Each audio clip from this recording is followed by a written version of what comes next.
So earlier this week, we had a pretty big day. I'm a part of the Southwest Hardscapes Association, and since I've been a part of that, I've been trying to learn more about the association and the businesses in the association.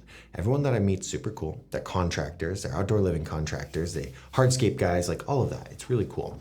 And somehow we align the stars. We got Marcus Sheridan, we got Tom Reber, we got Derek Keller, we got me, all to speak. We spent a lot of money at this venue. We got these people out there. We brought in, there was about 150 contractors, and it was a full day of education. Like I was impressed to see people writing notes from me. I was like, wow, I'm kind of smart.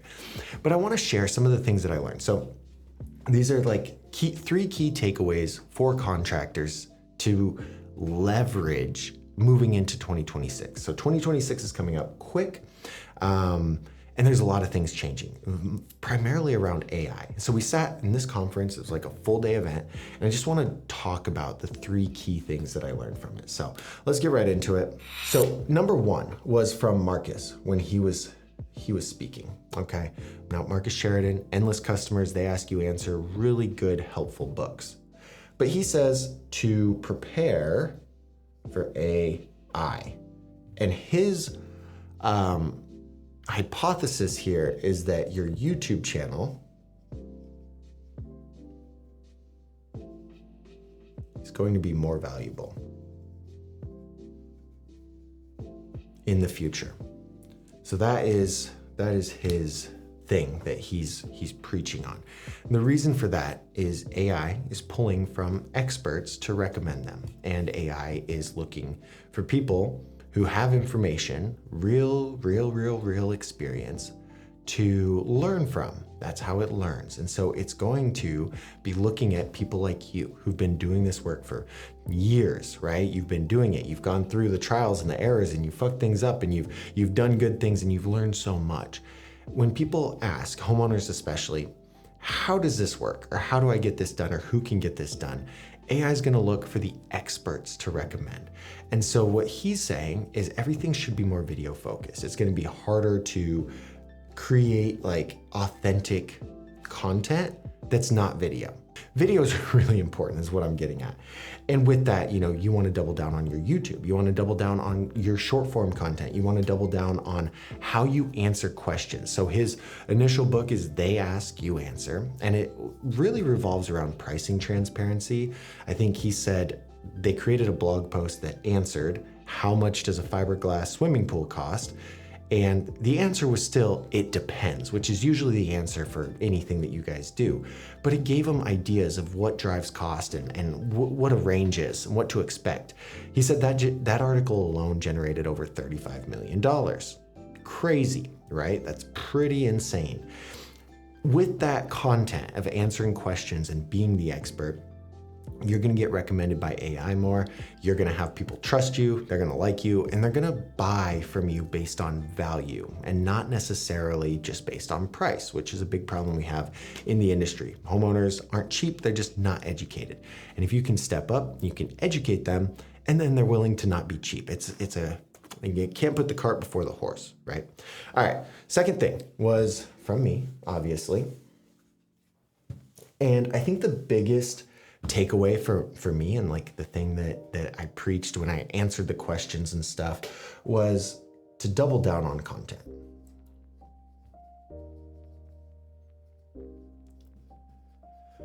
So content is going to be key for you, for me, for everybody leading into this. Like right now, our goal is to do one mid-form video a day like this, where it's 5 to 15 minutes. We're explaining something, we're answering questions, and I'm just showing up.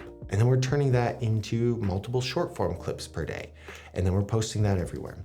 Content is something that a lot of other industries are doing well. And I think this industry is not doing very well, despite it being such an attractive visual thing. Like it's crazy to me that the real estate people are just freaking crushing content, and it's boring. It's so boring. Real estate is so boring. Oh my gosh, another house.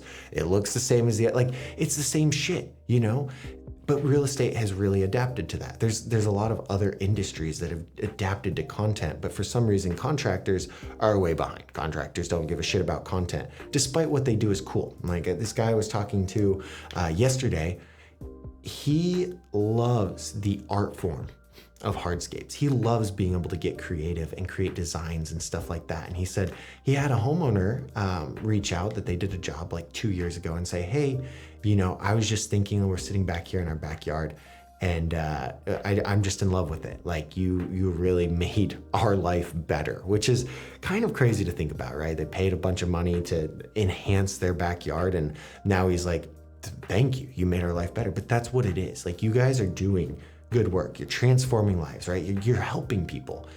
And with that, there's so much opportunity to share content. And if you're not sharing content, you're missing out. And it shouldn't be hard. Like an example in a previous video is some content creators, they have to go out and they have to buy a big swimming pool and fill it with Orbeez, or like they have to just do crazy shit for content just for the sake of having content. And you don't have to do that because the content is literally what you're doing. You're just not documenting it. You're just not using it. Sure, you'll have a photographer come out once you finish the job, but there's like a million other things throughout that process that could be content. And so I'm asking these people, one of the questions I got, the guy's like, well, how do I feel like every video is the same. I keep answering the same thing. I keep talking about it. And I'm like, well, why do you feel that way? And he's like, well, we keep messing up the same thing. And I was like, okay, well, maybe you should stop fucking that thing up. But the other piece of that is if it feels that way, that's okay because you're living it. Like the thing I asked everybody, I was like, hey, how many of you remember what you saw on Instagram between 7 a.m. and 8 a.m.? Nobody remembers. Like, I don't remember what I saw. You don't remember what you saw. You're going to watch this video. You're going to forget about it tomorrow. Like, it is always something is always in our freaking face, right? It's always there. And you're not going to win if you're not showing up multiple times. Like, we're hit with thousands of advertising things per minute, really. Like we open our phone, ad. We walk outside, billboard, ad on the freaking bus, there is shit everywhere. And so you're never gonna lose by putting out too much content. You just can't do it. Like it's impossible. If you can consistently show up in front of people, you can't lose, okay? So that was my takeaway. Now the third one is from Derek, and it is sum equal sum.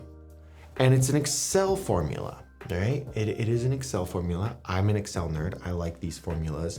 But the idea of this is we are the sum of everything in our life, right? The people that we're around, the things that we do, the decisions we make, the stories we tell ourselves. And until you realize this and get out of your own bullshit, like until you realize whatever's happening to me is my problem, it's my fault, you're always going to stay stuck, And for me, this was just a big one, right? I think a lot of people resonated with that. When we're working with people, we need to have the power to choose that, right? Here's where I'm going with this. I see a lot of contractors take on work that's not a good fit for them for the sake of money. And it sounds nice, but what typically happens 9 times out of 10 is that person sucks, they're a pain in the ass, you barely end up making any money, they don't write you a review, and if they do, it's probably a bad one because they were a pain in the ass. There's people like that. And we need to be, as an industry, we need to be more selective on who we work with and how we work with them, because your business is the only thing that you have. Public facing.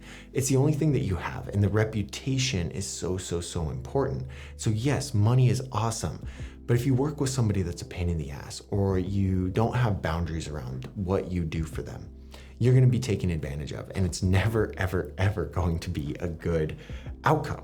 And so what I want to preach on this is I'm guilty of it too. I'm sure you're guilty of it too, is pick something that you're really good at and just do that. Lean into it.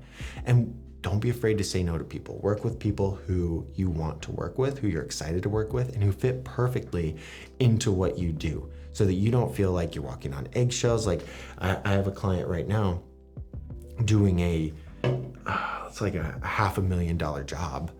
He's doing it at a discount, right? Because it's such a big, cool job. He just wanted to win the job. He wanted to get it done. And he's like, oh my gosh, this guy is up my ass all the time. We can't even do other jobs because all our crews are spending time here. And I'm not charging enough to where we're making any money off of it, really. So we're missing out on work over here because we said yes to this job that we probably shouldn't have, or we shouldn't have, driven down just to get. Like, it should have stuck to higher prices, so then at least it's worth it because you're missing out on these other jobs. Like, how many of you are guilty of that? Right? Like, I am too, I totally get it. And the solution here is like, that's his fault. And the only thing you can do is own it and move forward, move on to the next thing. Like, hey, I fucked that up. I'm not going to do that again because here's the bad experience. But that sum of our decisions and the people we decide to work with, and it is very real. And I think if you continuously find yourself making the wrong decisions or being surrounded by the wrong clients, the wrong people, even the wrong employees, if they're not a good fit, you got to get rid of them quick because they're dragging your business down with it. And being more selective just on everything, because everything's a choice and we have control over that. So those are some of my big takeaways from that event. I'm going to be posting a lot of clips and shorts and maybe make a full video of the recap. But anyway, I just wanted to ramble about that because I had to get it off my head. Hope you guys enjoyed the video. There's a lot of free videos out here on this channel, so make sure you watch those.